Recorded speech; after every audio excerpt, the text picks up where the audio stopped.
Hello everybody, welcome to my channel. This is Shiva Ravindra. Today I am going to explaining the 110 question. Okay, so 110 question out of 150 question. So most of the programmers are not aware how to write the programming for CTCA grade for most of the lab parameters. Here I am going to show you some lab parameter how to handle the CTCA grading, common terminology criteria A grading. So as per the version 5. Okay, so if you are new to my channel, so if you want to learn remaining previous 109 questions, you can join my YouTube channel by paying 119 rupees, so that you can able to access all the videos and you can watch the videos. Okay, so if you want to learn the real-time oncology projects, so 45 days session, so please contact the below number. Okay, so if you want only the material and recording videos, so you can contact the below person. We will provide you the all the material with the low cost. Okay, so here, so whenever you are going to do some CTCA grading for the laboratory test, so you have to open the CTCA grade. So which version the client was suggested. So here the version 1, version 5. So you can download it from the Google as well. So here I am going to map the gradings for alkaline phosphatase increase. So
here increased or decreased both the criteria you will find. So alkaline phosphatase, so you can see the criteria grade 1 ULN nothing but upper limit, and LLN nothing but lower range. So in the data itself you can find the what is the upper range, what is the lower range.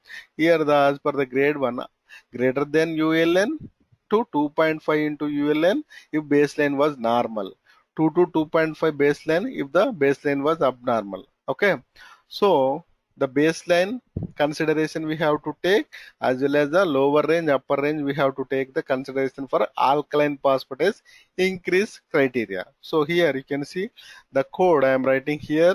So BVAS nothing but you have to take the baseline visit, and B nothing but baseline value. Here are nothing but actually what is the value.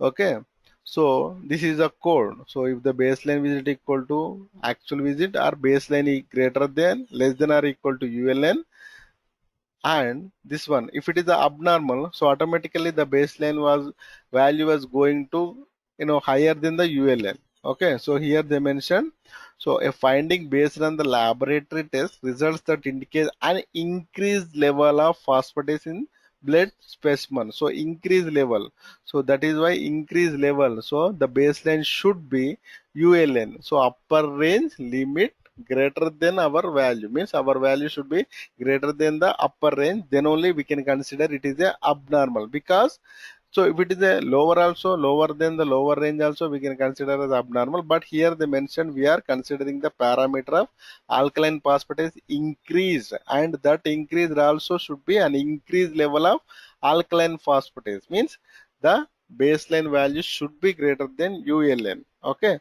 so here as per the values they mentioned, 2.5 to 5, so grade 2. So here you can see, so it should be 1 into ULN, between 2.5 ULN, and if it is abnormal, so 2 into baseline, so 2.5 into baseline. So this comes under toxicity grade 1.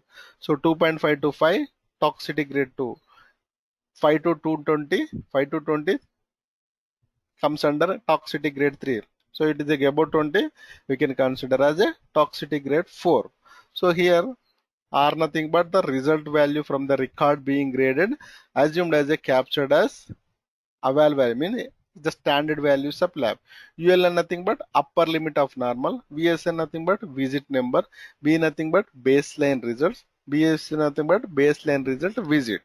So in this way we can calculate the CTCA grading of alkaline phosphatase as per the version 5. So version 4 and version 5 is a different thing, but here you have to confirm with your client which version we are going to use for grading. Okay, so here one of the creatinine parameters. So creatinine parameters you can see 1.5 into ULN are baseline to this one. So grade 1, grade 2, grade 3 and grade 4. So here you can see the difference between the 4.03 version with the 5. So here below the one, the 4.03 CTCA grade version calculation. Above one is a 5.0 version CTCA grading calculation. And here the calcium. So you can see directly you are not going to get the term like calcium increase, calcium decrease. Some scientific terms are there, so you need to search and you need to figure it out the calcium related things of in the version 5. And hypokalemia nothing but calcium decrease, hyperkalemia nothing but calcium increase. So here these are the grade 1 to grade 5 calculations. So if the values are there between range, so we can give the coding as per the criteria. Okay, so in this way you can map each and every lab test to CTCA grading. Okay, so if your client was asking all your laboratory parameters, means you need to check one by one. If the grading criteria was available in the version 5, you have to derive the grading criteria. This is not some easy concept and easy coding, so you need to recheck once or twice or thrice, then only you can map the grading criteria. If you wrongly map the grading criteria, that will affect you on the shift tables. Okay, so if you like my video, please like, share, and if you want to subscribe, if you want to learn the remaining 110 questions, you can join my YouTube channel by paying 119 rupees. Thank you everybody.